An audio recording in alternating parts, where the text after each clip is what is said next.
He, of course, was his most available subject. And he's simply using himself in different ways, like a very brilliant film director casting somebody always in different roles.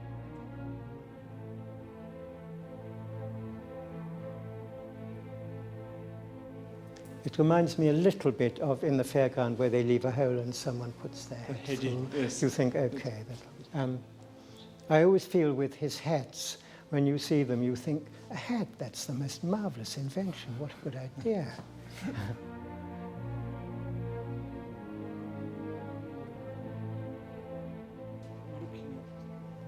Lucien Freud, Britain's leading portrait painter, has a private preview of the exhibition of Rembrandt's self-portraits in the National Gallery in London.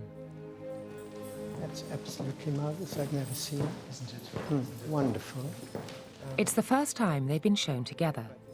A unique pictorial autobiography of over 70 images, from his early years in the 1620s in the Dutch provincial town of Leiden, till his death in Amsterdam in 1669 at the age of 63. And the observation, the way he observes himself, is so detached, and that's why it's so strange that they're self-portraits. It's never, here I am again. It's, here's another portrait. Who is it of? Well, it is me.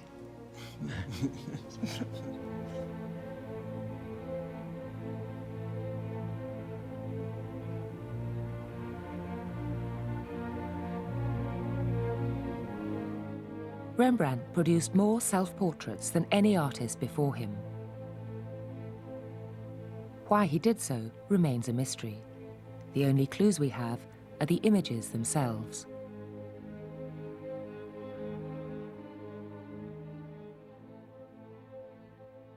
This etching was done at the very beginning of Rembrandt's career when he was still living in Leiden, and it was done as part of a group of these studies of heads. They're not really self-portraits, because what he was doing, he was trying to study different expressions which would be of use to him when he came to paint religious pictures. Not only did he do heads, but sometimes he put his own head onto this study of a beggar, a very miserable, crying beggar, which is quite clearly not a portrait, but a study of Rembrandt himself.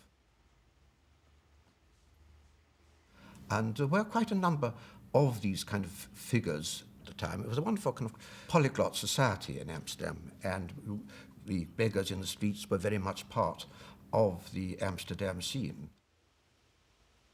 One of the problems in approaching this whole subject of Rembrandt's self-portraits, that they weren't known as self-portraits at the time. Artists didn't, the concept was something that came very much later.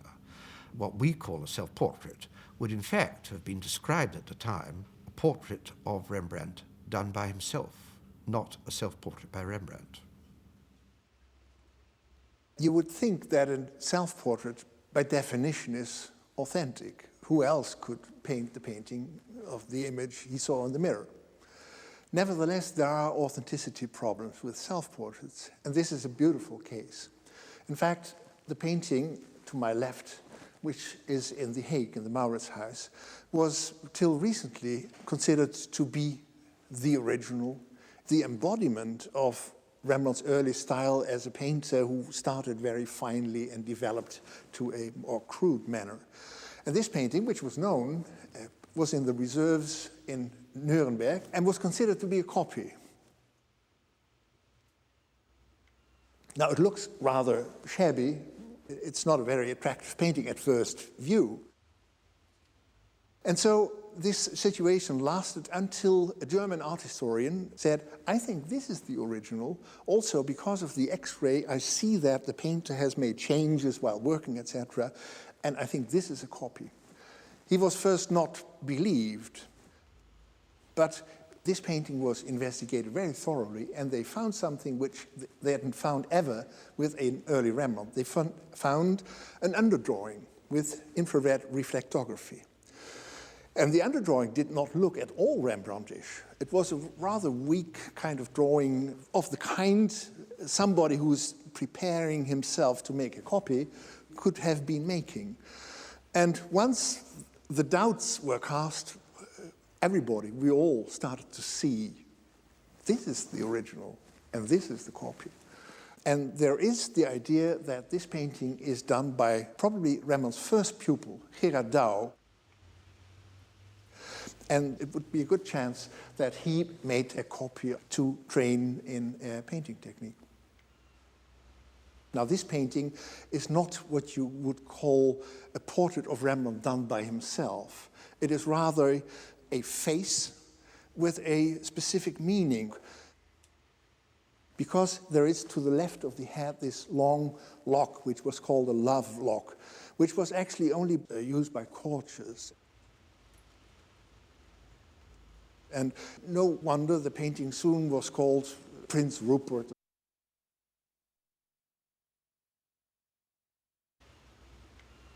I think that Rembrandt was the first artist who depicted himself in his self-portraits with the beret, and it had an immense impact on later generations of painters.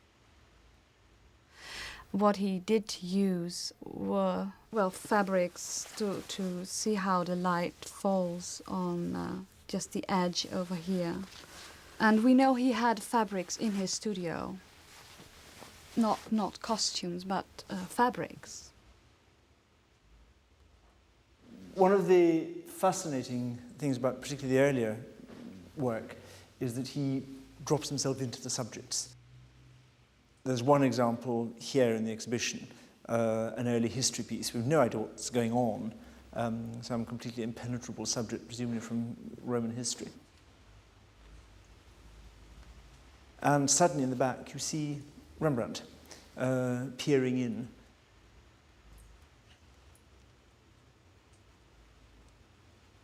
He's 22 here, obviously using himself as the field on which to experiment about light and shade. And right at the beginning, I think that extraordinary trick that Rembrandt has about how shade can be used to engage the viewer. I think it's really the clue to all his portraiture, that amazing capacity to conceal but make you feel that you could find it out if only you looked more closely. And already here, we're terrifically eager to find out what's going on in the eyes. The early self-portraits, I suppose, with everyone, including young cameramen in a sense. The young cameramen always like to experiment. I did too at Technicolor. I did all the wrong things deliberately to see how far you would go. And with him, he painted to excess to see just how it all worked out. That early picture of the artist in the studio is revealing in the sense that the shadows from the easel are quite sharply defined, which a Northlight would not be so sharp, which accentuates the fact that my personal belief was that Rembrandt was able to black out sections of the high window to emphasize another very high light. This is the Northlight effect, which is a high light and soft but powerful, and he was able to make it very dramatic by his use. Obviously, impasto painting made a big difference too. He used to build out the structural part with his masterly painting, but usually it was a cross light which made a triangle on this side of the face.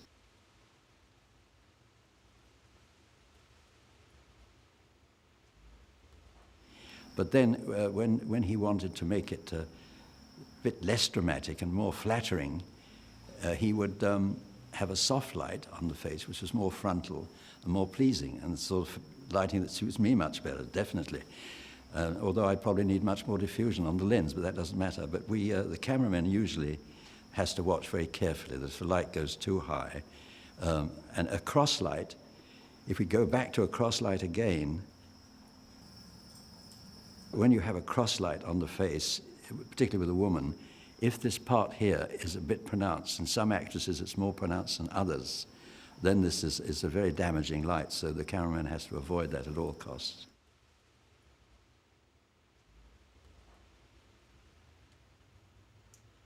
Marlene Dietrich, for example, she was a brilliant cameraman in her own right. I mean, she worked with Joseph von Sternberg, and he taught her a lot about photography. And she used to have a full-length mirror by the side of the camera, and she'd say, Harry, the kicker light could be a bit stronger, and the backlight stronger, and the light is a little too high. You know, she would tell Harry, my cameraman, I was his assistant, and he would say to me, God damn it, she's always right, you know.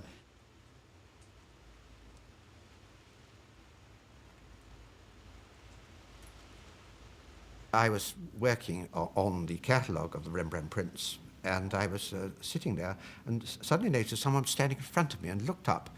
I got the most terrible shock, because there seemed to be the image of Rembrandt himself. It was, in fact, Charles Lawton. His face is so much kind of identified with that of Rembrandt that I had a kind of idea that I was seeing a vision standing in front of me. Nobody in? Show! Coming! Good morning, Master Rembrandt. Good morning. And in 1631, he decides to move to Amsterdam permanently. And probably the main reason that he did so was he was commissioned to paint the anatomy lesson of Dr. Tulp, that famous painting in the Mauritshuis.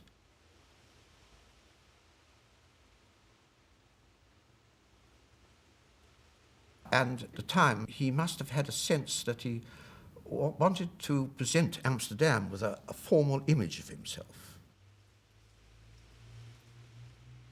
This is a serious portrait. It's quite elegant, much more elegant than anything we've seen before.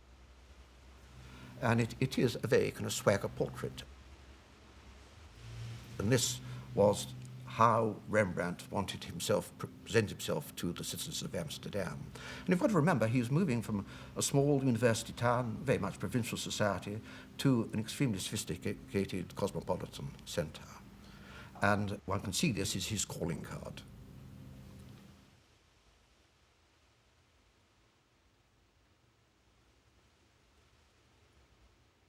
Rembrandt then already was famous. His fame was early, and it may well be that there was a market, or let us say that there were people who were interested to have his image, and that such a painting was made to give as a present or sell to an art lover who admired his work.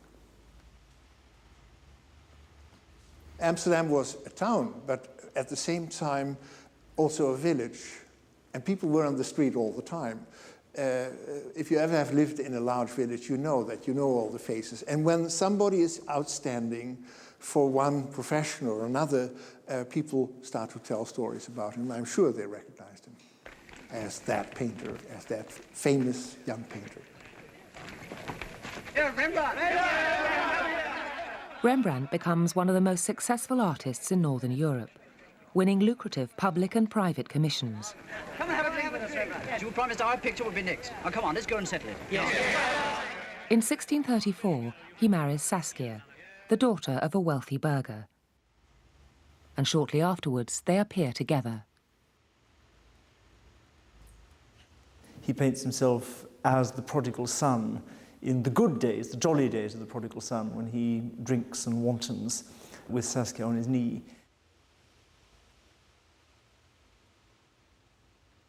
And there is Rembrandt enjoying the good things of life. And again, very ambiguously, I mean, is he saying, this is what at my age you ought to be doing? Or is he making any kind of moral point? Who knows?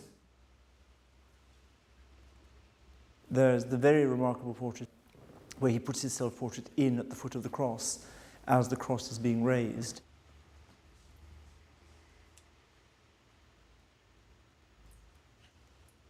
So that he is one of the people actually crucifying Christ, which must be more than just using himself as a model. There's clearly some kind of engagement with the subject and the story. In 1639, Rembrandt had become an extremely successful artist. There was a feeling in this etched portrait that he was trying to turn away from what he had been before. One may suppose that he was trying to escape the kind of treadmill of successful portraiture and paint many more religious subjects and other subjects which are of more particular interest to him. Very serious, the look, very kind of frowning look, quite unlike that round-faced young man who arrived in Amsterdam 8 years earlier. This print certainly marks a definite new image that the artist wanted to present of himself. And he returned to this particular arrangement in a painting the very next year. I think what we're seeing here is Rembrandt's realization that he is an artist on a European scale. He's putting himself into the great tradition. Amsterdam had, of course, a very flourishing art market, and he had seen a great many Italian Renaissance great pictures. In particular, he'd seen the portrait that was thought to be of the poet Ariosto by Titian. And that's the clear thing he's trying to do here, is paint himself, in a sense, as though he were painting himself by Titian. I'm the equal of the Italians, and I will sign myself like an Italian, just as Titian does, on the parapet, and I use my Christian name. We're used to the artists from Italy being Leonardo or Raphael, Christian names. We're not used to the artists of the north having the Christian name. It's Vermeer, it's Hauss. But Rembrandt, signing with his Christian name, is making the statement that he is one of the greats of the Italian sort. But characteristically, of course, Rembrandt not using the brightness of colour that Titian used. That willful choice in Rembrandt of the browns, the cheap colours, the earth, making great painting out of base materials, which I think is a deliberate decision to insist that this is alchemy, skill, art, and only the art is what's making this happen. In the name of their lordships, I request you to unveil Rembrandt van Rijn's masterpiece.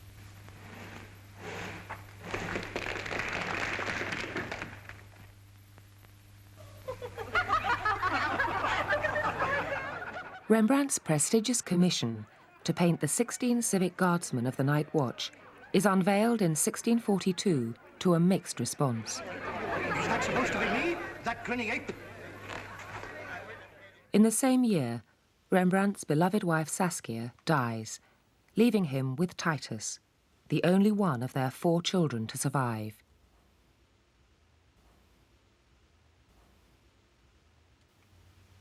We know, of course, that there were problems in the family. He had an affair with a nurse, and she tried to get him marry her, and he tried to get rid of her, and there were problems. But also artistically, there were problems. Rembrandt had gone into a cul-de-sac in which the strong lighting, which he used in the Night Watch, had such an effect that it affected the colors, that it affected the amount of detail he could show in the painting. And it could well be that this was an incubation time of a reconsideration of his own art.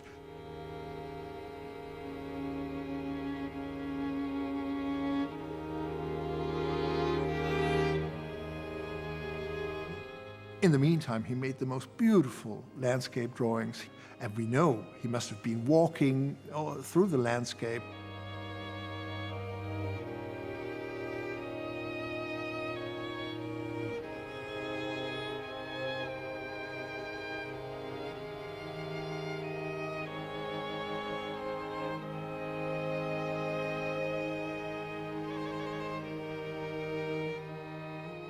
This activity was an in-between activity, and then after that he started full swing painting again and etching.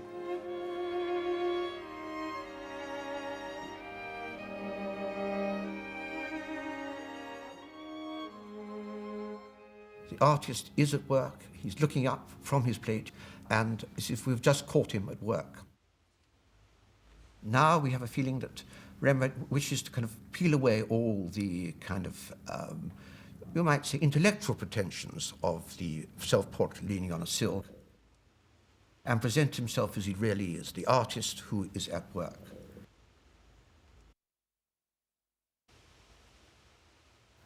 While there is a newfound confidence in Rembrandt's painting, he runs into financial problems.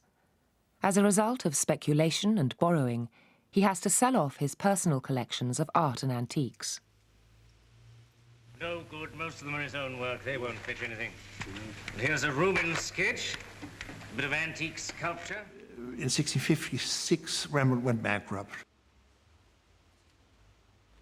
The idea springs to mind that here he shows himself as a big man, although he is a bankrupt man. And the idea that there is a sort of an answer to his poor conditions at that moment, I don't think this is true.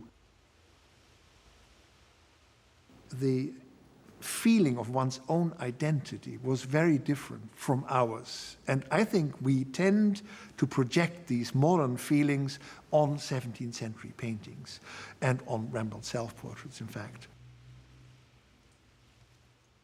I couldn't care less about the narrative line, you know, the sociology or the psychology of the picture. I'm much more interested in the experience that the painter has orchestrated for me through the distribution of colored dirt on that flat surface. There is this kind of warts and all approach. He certainly hasn't glorified himself, or there doesn't seem to be a great deal of vanity working. And it's a similar attitude that I have in my own work, that a face in some ways is a kind of roadmap of the experience that the subject has had.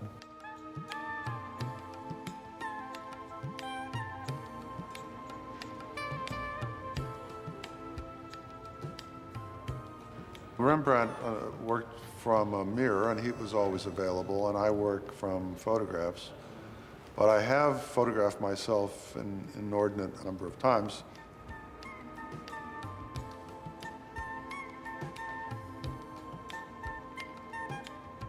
Since I've been paralyzed and confined to a wheelchair, I've had a lot of people read a lot of things into the painting, including significantly different emotional content or stylistic changes, which I believe would have occurred anyway.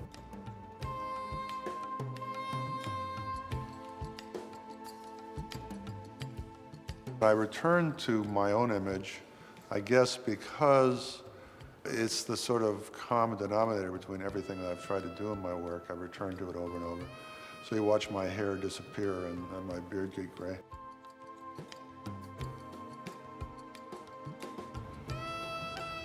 But I think that every artist ends up turning to his own image, first to see that you're not doing something to somebody else that you're not doing to yourself.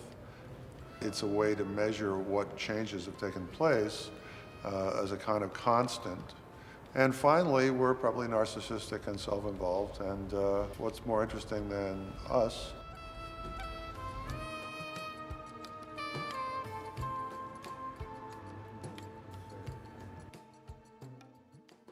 Well, I think he mellowed and warmed to his own image, and in some ways seems to present himself in a much more straightforward, flat-footed way as he got older. I prefer them, certainly. But I keep loving it.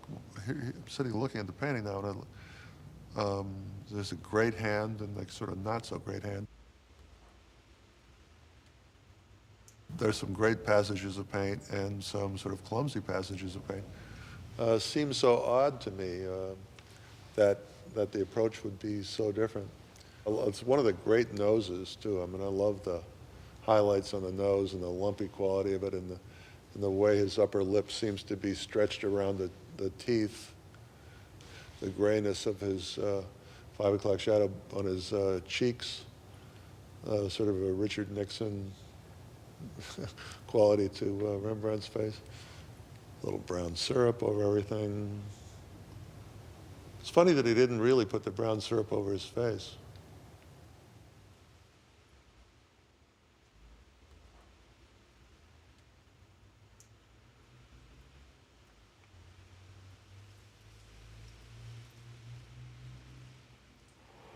My first impression of Rembrandt, if I saw him as a physician, was that this was an old man, 80 perhaps, even more, even 90 years old, because not only of the number of wrinkles and the depthness of the wrinkles, but of the distribution of the wrinkles. I was actually surprised when I realized that he was only 53 years old. In essence, this was my first discovery, because now I have a responsibility. I had to explain what was happening to Rembrandt. He was my patient. I discovered 9 blushes on Rembrandt's face, and each one is different. In fact, he uses a different brush strokes to portray each one of them. He's very detailed. For example, the one close to his mouth, on the left side of his cheek, here is a marooned dot that he highlighted with a little bit of ochre color. It's very evident of a lesion that we call a papular lesion, typical of a disease we call rosacea.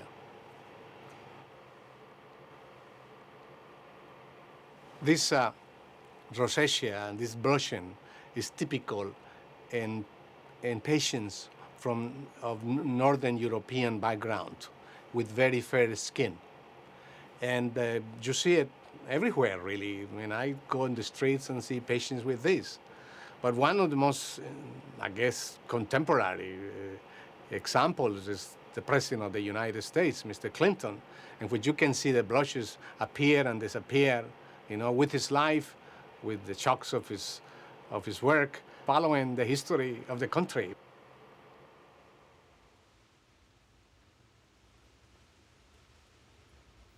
In spite of the signs of premature aging, Rembrandt was to survive another 10 years. In 1663, his companion Hendrika Stoffels dies, followed 5 years later by his only son, Titus.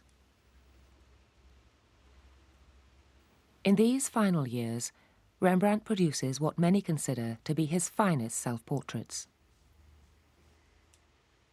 What's wonderful about this particular portrait and all these late self-portraits is the way he makes the paint stand for the physical material of his face, and the way he tortures the paint to stand for the pockmarked skin and the red porous nose and the little scar or deformity he has on his left cheek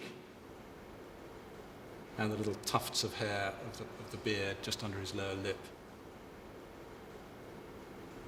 The X-ray shows us that he changed some details of the picture as he went along, and most notably at the bottom right, in the final painting you can see he's got his hands clasped together.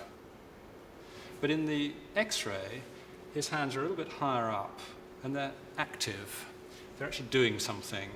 And what they're doing is holding a paintbrush. And I think you can see the long streak of the paintbrush. So he's showing himself in the act of painting. Clearly the reason here for suppressing this particular detail is so that our gaze is not distracted down here, but is always focused back on this extraordinary self-examination that's going on up here.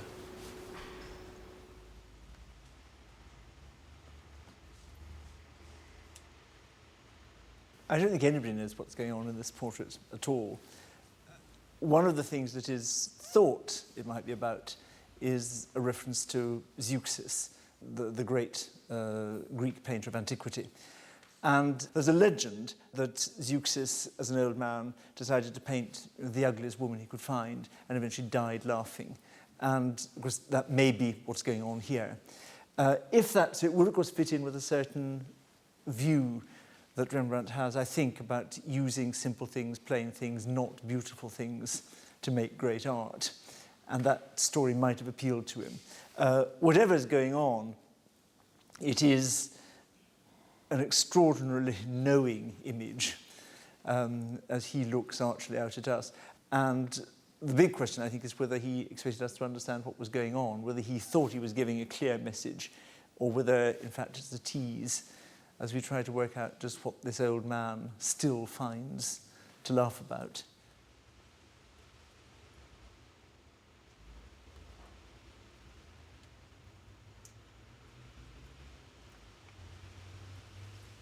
As a painter, he must have known that he was a great painter in his heart. I mean, I don't think there was any kind of humility towards the end. He knew it.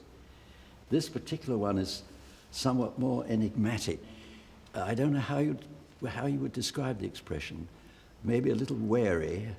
He'd battle-scarred, I would say, and he's a little bit worried, maybe a little sad, but resolved. There's a resolution there, isn't there? And he was very faithful to what he saw. Obviously, it was a relief to him to paint regardless of what other people would think. I mean, he painted for himself and all his self-portraits, but it was a relief for him not to have to satisfy the wishes of his clients who wanted to look beautiful. And rather like with cinematography, when I was on African Queen and I was introduced to Humphrey Bogart, and he said, "Listen, Cardiff, you see these lines and wrinkles." He said, "It's taken me a good many years to develop these." He said, "And I don't want you to like me, make me look like a goddamn pretty kid." He said, "I want to see these lines and wrinkles." I said, "Well, Bogey, I agree. I think it's good." I said, "I must say that I've had problems with other actors." I said, "But you got me beat. There's too much debauchery there, so I can't do anything about it anyway. You know, we had a laugh." And this is the case of Rembrandt. I mean, he's got all his sadness and a bit of debauchery too, I should think, and so he's not afraid to show it. For me, this is one of the best pictures that's ever been painted. Now, I'm just so aware of the beauty of the way it's painted. It's completely extraordinary.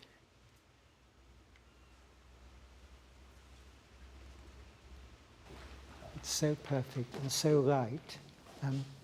Do you know, if something convinces one completely, you never question it. Yeah. I just think what an absolutely marvelous picture, and the way it's painted and everything. Yes. And so I think being moved by something makes one, in a way, unanalytical. You don't question it. You just marvel at it, and you question how could it be so good, but you don't question how it came about or anything.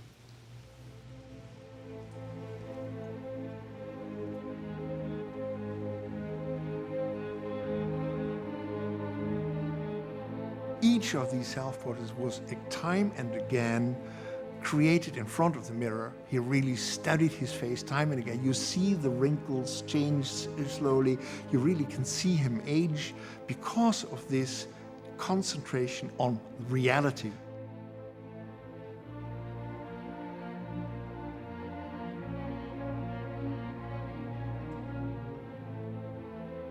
What we take to be the essential aspects of Rembrandt, for me, are really the touch, color, and rooted in that experience that he has orchestrated for us, the viewer, is the road taken, not just where he got.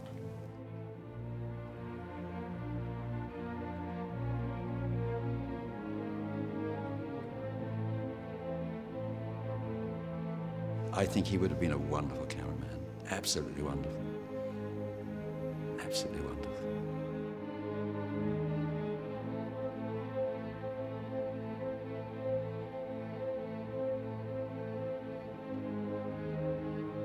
Rembrandt has done with his incredible genius the best portrait ever produced.